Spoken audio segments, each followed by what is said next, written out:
Dedim, sən məni bu musiqi sənətindən uzaqlaşdırdın. Bizim ata-baba sənətimiz budur. Bunu davam eləməlisən. Mən baxıram, görürəm dünənki sənətkarların bütün şəraitləri var. İstər Rusiya olsun, istər Türkiyə olsun, istər İtaliya olsun. Bugünkü gündə Kusar üsulundan hazırlamışıq, nəyisə bir motor qoymuşuq. Texnikanı inkişaf elədikcən bir yerdə qalmışıq. Amma xaricdə belə deyil. Üzünə şirə vurulmuş qabları həvəslə alırlar. Həm restoranlarda istifadə edirlər. Orqanizmə çox ziyanlı bir şeylər. İnsanı öldürə bilər. Bugünkü gündə razıyam. Nehrə çalmırlar, paltar yuyan maşında çalırlar. Məsələn, mən olmayandan sonra master-klası kim keçirəcək? Bunu düşünmək lazımdır. Buna görə də biz sənətkarımızın qədrini bilməliyik. Ərazidən də gördüyünüz kimi biz Bakıda deyilik. Bəli, Miras Cənub bölgəsindədir. Kanala abunə olmayanlar abunə olmağı, videolarımızı bəyənməyi, paylaşmağı və şərh yazmağı unutmayın. Əgər Miras YouTube kanalına maddi dəstək olmaq istəsəz, gördüyünüz bu Patreon linkına daxil olub bizə iyanə edə bilərsiniz. Mirasa tərəfdaşımız olan Tahirzadə brendinin təqdimatında baxırsınız. Xoş izləmələr.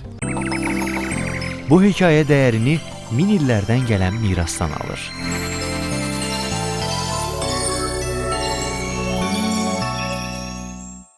Cəsarət Nuriyev əvvəl uşaq yaşlarından musiqiçi olub.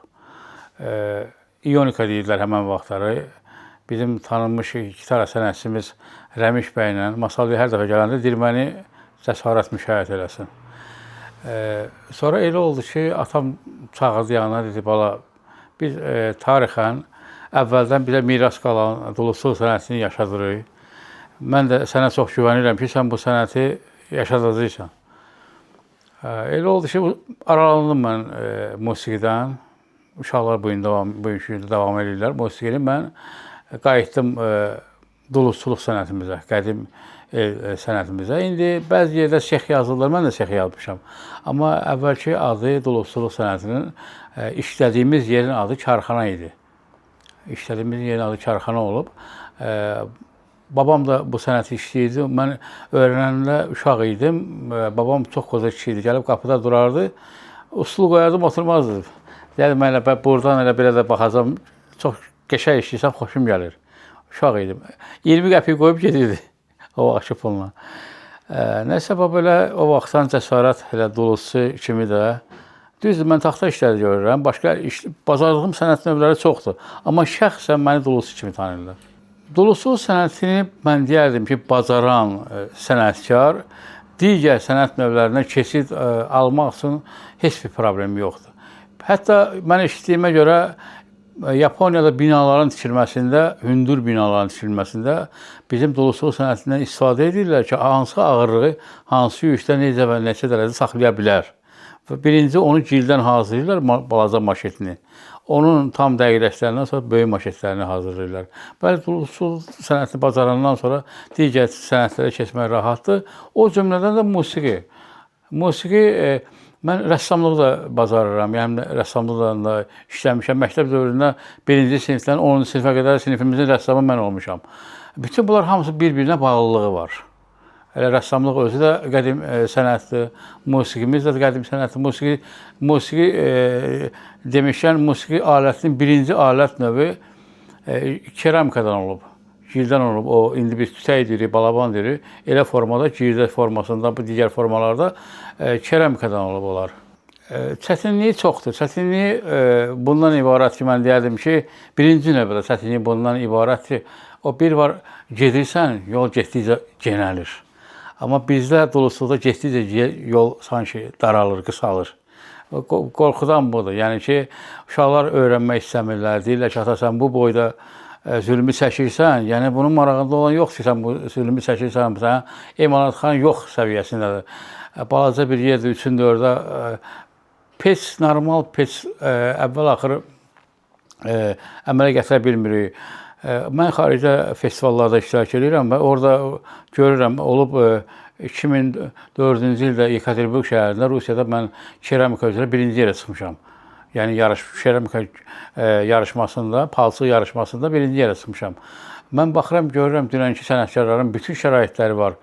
İstər Rusiya olsun, istər Türkiyə olsun, istər İtaliya olsun. İtaliyada da gözəl duluzçular var bugünkü gündə. Amma bizim bugünkü gündə Kusar üsulundan hazırlanmış o Dünənə qədər biz ayaqla fırlayırdı. Bugünkü gündə Kusar üsulla hazırlamışıq, nəyisə bir motor qoymuşuq. Yəni bunlar hamısı o dövr, yəni onun hər o vurması qaba təsir göstərir. Bişirməsində çətinlik çəkir. Ona görə gənclər ancaq bundan master klass kimi istifadə edirlər. Yəni gəlirlər əlsin palçığa batırdı, belə deyək, azarını öldürdü, çıxdı getdi. Amma mən bugünkü də istəyərdim ki, duluzçuluqda bu əvvəldə olduğu kimi bugünkü gündə də duluzçuluqdan istifadə olunsun. Niyə də olmasın? Kalçuk qablar çıxandan sonra hamı ucuz olduğuna görə qaçır ona, amma gül biz hamımız bilirik ki, bitkilərimiz hamı o keramik qablarda daha yaxşı inkişaf edir. Suyu sərin saxlayır, yeməyi dadlı verir. Mən bəzən duluzçuları qınamıram ona görə ki, şəraitin olmamasından keramik qablar zəif pişir. Zəif pişəndə də bu tez sınmasına, sıradan çıxmasına səbəb olur. Bundan qabaq meşələr var idi, odun var idi. Gətirib ürəyin istəyən qədər pişirirdi qabları, keyfiyyətli qablar. Yadıma gəlir, babamgildə böyük qablar var idi. O qablarda yemək pişirərdilər, bütün ailəyə çatardı, qonaq da gələndə qonağa çatardı. Amma indi 2 nəfərlik qabı qoyursam, peçin üstünə görürsən sınıb sıradan çıxır. Çünki bunlar hamısı şəraitin olmamasından irəli gəlir. Duluzçu elə həmən duluzçudur. Getdikcə, şərait zəiflədikcə bizdə texnika inkişaf elədikcə biz yerdə qalmışıq. Amma xaricdə belə deyil. Görürsünüz, bəzən marketlərə baxmış olsaq, biz orada görürük ki, üzünə şirə vurulmuş qabları həvəslə alırlar. Həm restoranlarda istifadə edirlər. Halbuki o fayans glazur deyilən bir şeylər ki var, onlar insanın orqanizminə çox ziyanlı bir şeylərdir. Onu xırda bir dənə məhsul düşəndə insanın mədəsinə insanı öldürə bilər. Duluzçuluq məmulatı isə yaxşı bişmiş olsa, onda yemək də bişirsən, qatıq da salsan, başqa işlər də görsən, o sınıb dağılan deyil. Götürək papaq sənətkarların. Yaxşı papaq sənətkarı olanda, yaxşı keyfiyyətli material olanda elə hamı istəyir ki, papaq alsın, qoysun. Amma papaq əyri tikiləndə, yaxşı tikilməyən də, zövqə uyğun olmayan da hamı istəmir onu. Keramika da eynən həmən şeydir. Adi musiqi olsun. Görürsən biri xarici musiqi qoyub, deyirsən, baş beyim gedir, amma qədim muğam qoyanda hamı ləzzət edir. İstəyirsən ki, elə qulaq asırsan, qulaq asasan. Yəni, bu keramikada da belədir ki, biz çalışmalıyıq ki, bunun keyfiyyətli mal çatdırayıq cəmaata. Yəni, bu sənət yaşasın. Keyfiyyətli mal deyəndə nəzərdə tuturam ki, bugünkü gündə razıyam. Nehrə çalmırlar, paltar yuyan maşında çalırlar, başa düşdüm. Amma keyfiyyətli mal olsa, onu nehrəni işlətməsələr də alıb bağa qoyarlar. Yenə sənət yaşayar. Amma nehrəni bağa qoya bilmirlər nəyə görə? 2 ilə 3 ilə yaxşı bişmədiyinə görə parçalanır. Ona deyirlər, ona verildiğim pulu gedin verin bir dənə betondan nəsə alım qoymura. Davlenyalı qazı yox, vermirlər. Yəni bizim kimi sənətkarlara şərait qurmurlar, şərait yaratmırlar. Onda biz qablarımızı harada bişirməliyik? Və yaxud 3 fazalı işıq olmalıdır. Əvvəlki gil yoxdur. Əvvəl asabi yerlər var idi. Gedib oradan biz gilimizi götürüb gətirib istifadə edirdik. Həmən yerlər pay verildi, evlər tikildi. Biz harada nə tapırıqsa onu üyütməliyik. Onu üyütmək üçün də 3 faza işıq lazımdır. Razıyıq, biz say qazımızı qurayıq, gətirib işlətdiyimiz qazın, işığın pulunu da ödəyək və yaxud qazın pulunu da ödəyək. Amma ki, bizi qane eləsin, biz onunla həm palçımızı qəşəng üyüdək, tərkibində başqa qara torpaq, daşlar, ağac kötükləri falan qalmasın. Təmiz gildən təmiz mal hazırlayıb satışa çıxardaq və onda keyfiyyət də yaxşı olanda hamı istəyəcək, alacaq. Hamı deyəcək ki, mən də alıb ki, bağa qoyum, güləşim içində, yemək bişirim və yaxud bugünkü gündə də görsən, həkim kiməsə yazanda ki, mütləq səndə mədədə haradasa yara var, mütləq nehrə yağı yeməlisən. Görsən, ağıllı adam olur, gəlir deyir ki, usta, mənim üçün nehrə asobu düzəl, çox böyük olmasın, balaca olsun, mağazadan oradan haradasa süd alım. Öz yağımı, nehrə yağımı bilim ki, bu həqiqətən nehrə yağıdır. Onu dərman kimi qəbul edirlər. Bugünkü gündə də ona tələbat var.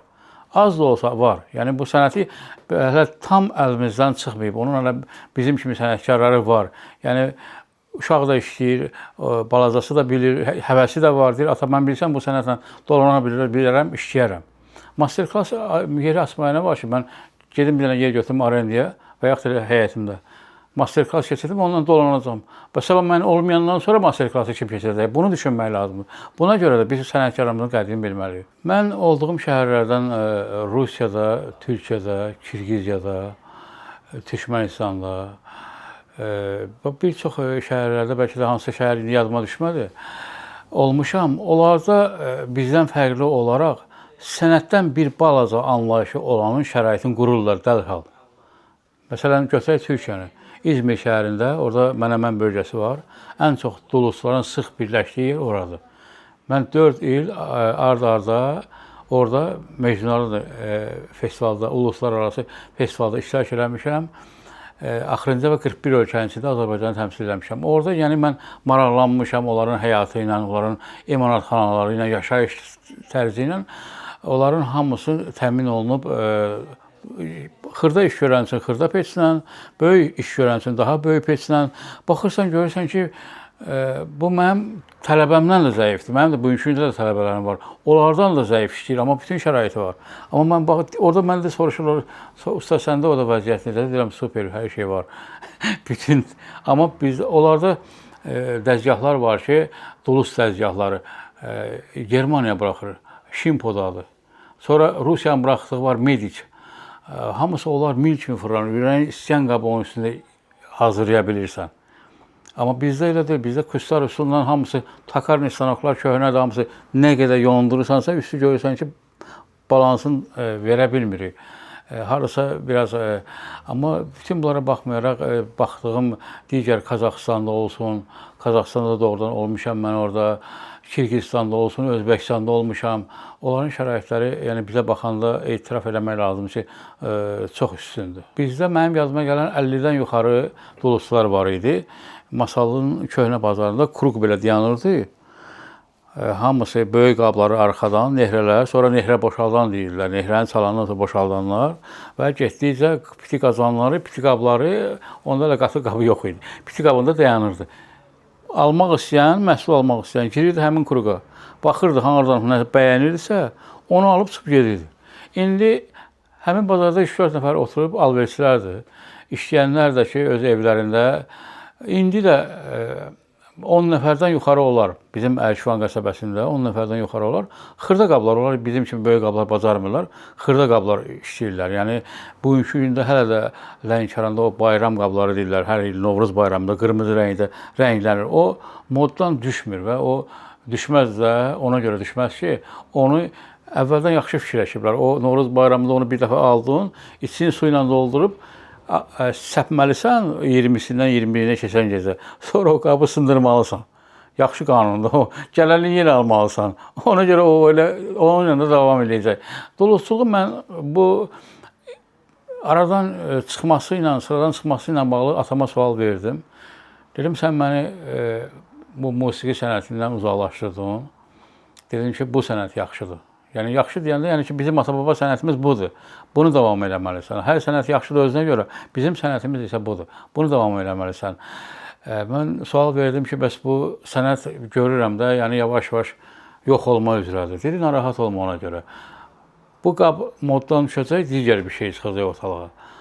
O moddan düşəcək, başqa bir şey çıxacaq ortalığa. Kerəm həmişə lazım olacaq. Sən mənim bu sözümü yadında saxla. Bizim Nuh Peyğəmbərimiz dulusçu olub. İbrahim Peyğəmbərimiz dulusçu olub. Yəni, bunlardan Peyğəmbərlərimizin də içində bu sənətkarlar olub. Yəni, çox, mən deyərdim ki, daş dövründən sonra ikinci sənət növüdür. Bütün dünyada daş dövrü olub birinci sənət növü. Ondan sonra dulusçuluq olub. Ondan sonra gələn sənət növləri, xalçaçılıqdır, digər sənət növləridir. Onlar hamısı mənim üçün yeni sənət növləridir. Qədim sənət mən sayıram. Yəni ki, dulusçuluğu, bayaq qeyd elədiyim kimi, musiqi alətini də indi də yerdən görürsən çıxardılar. Qabaq harasa tapmışlar, televizorda göstərdilər o musiqi alətin. İndi ruslarda o moddur, o adı da var. Su tökürlər içinə, quş səsi verir. İndi o ruslarda ondan alırlar. Bizdə də evdə harasa olmalıdır onu. Yəni, mən deyərdim ki, birinci sənət növlərindən biri, yəni daş dövründən sonra mənim hesab elədiyim sənət növü dulusçuluqdur. Şəxsən yox, mən razı deyiləm. Ona görə razı deyiləm ki, dulusçuluq necə 100 əsr bundan qabaq ona tələbat olubsa, bugünkü gündə mən hesab edirəm ki, ondan da artıq tələbat var. Sadəcə olaraq bizim şəraitimiz yoxdur. 100 il bundan qabaq 1 metr hündürlüyündə, 1 metr 50 sm hündürlüyündə dibçəklər yox idi. Ona heç tələbat da yox idi. İndi ona tələbat var, onun qiyməti də çox bahadır. Yəni mən ondan 3 aydan 1-2 dənə hazırlayıb normal peşdən çıxarda bilsəm, normal da dolanaram. Bizim şəraitimiz deməli olmadığından sənət bunun üçün deyə bilər. Bizim şəraitimiz yoxdur. Biz o işi bacarırıq. Dolusuluq da yerindədir. Yəni ona tələbat da var. Nehrə almırlar, qatıq çalmağa qabını alırlar. Piti qabı alırlar. İndi görürəm bir qab növü çıxıb sınan dopu. Çox maraqlı bir şeydir. Onun kimi fikirləşib, çox gözəl fikirləşib. Yemək onda bir dəfə bişirirsən, gətirdilər, qoydular qabağı var restoranda.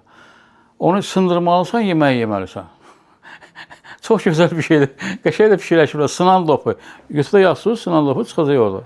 Bu görürsən, zakaz düşür onunla. Mən prosta çatdıra bilmirəm. Mənim daha böyük qablar düzəltdiyimə görə o xırda qabları xırda təzə öyrənənlər düzəldir. Yəni onun standartlığına ehtiyac yoxdur, gözəlliyinə ehtiyac yoxdur. Biraz zəif də bişsə yenə ehtiyac yoxdur.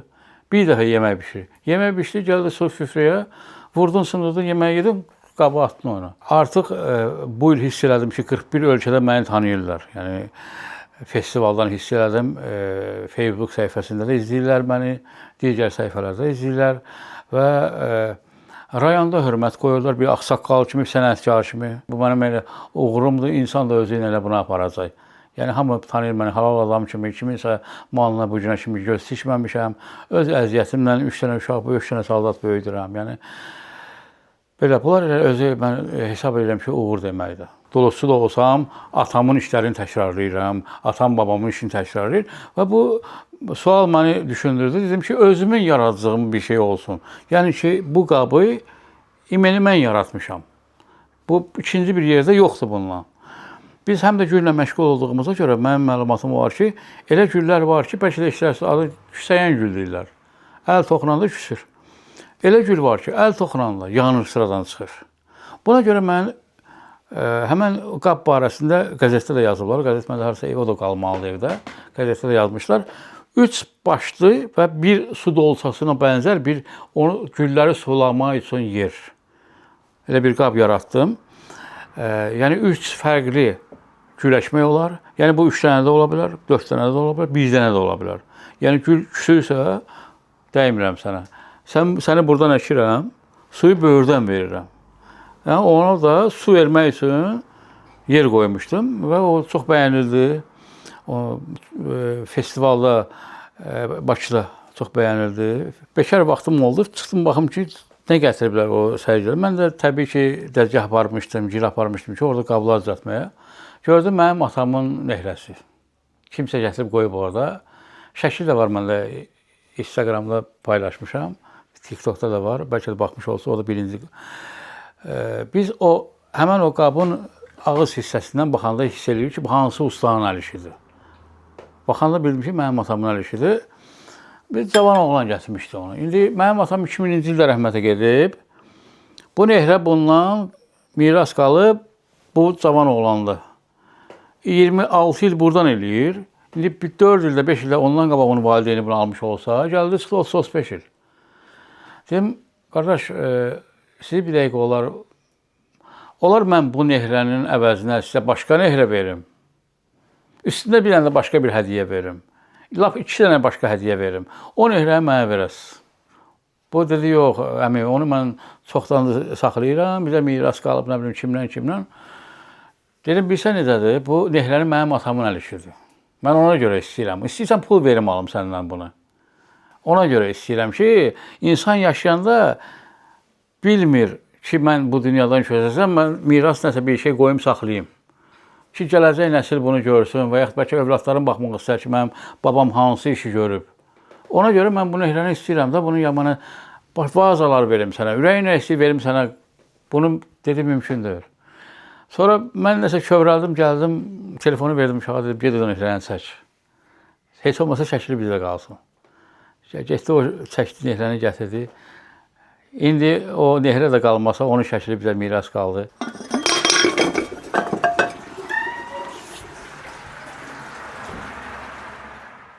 İndi biz mənim emalxanama daxil oluruq, baxırıq. Yəni ki, darışqal bir yerdir.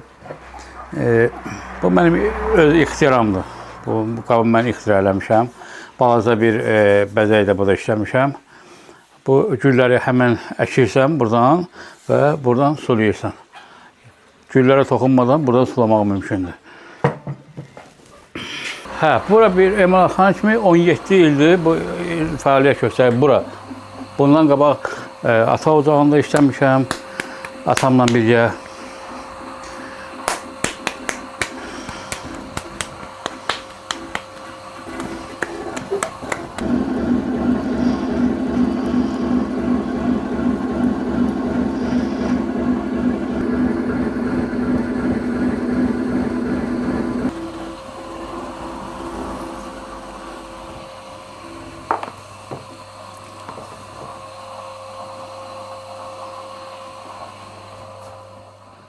Mənim atamın şəkilidir. İş başında görürsünüz nehrə hazırlayır. Naxçıvanda aldığım fəxri fərmandır, Masallıda diplomlarımdır, Kirgiziyada. Bunlar dipçək qablardır, gül əkmək üçün. Bu biraz quruyandan sonra buradan resimkalar işlənəcək. Arlamentlər buradan işlənəcək. Əlkivan Xeyriyyə Cəmiyyəti üçün hazırladım, sifarişlə hazırladığımız bizim əlkivanımızın Xeyriyyə Cəmiyyətinin arlamentlərdir. Bəzən deyirlər ki, bu ustanın başına hava gəlib. Bir dənə qabın üstündə saatlarla işləyir. Biz onu 2-5 dəqiqə düzəldib atırıq, bu qədər vaxtını sərf edir. Yəni, hər şeyi pulla ölçmək olmaz. Və görürsünüz, bu balıq üçün akvariumdur, xırda balıqlar üçün akvariumdur. Bu görün, nə qədər iş görülür bunun üstündə. Yəni, buna baxanda bilinir ki, bunun üstündə bir həftə təqribən iş görülüb. Sizə uğurlar arzu edirəm. Həmişə üzünüz gülsün. Miraslarımızın qədrini bilək. Gələcək nəsilə ötürək. Tariximizi unutmayaq. Uğurlar arzu edirəm sizə. Sağ olun.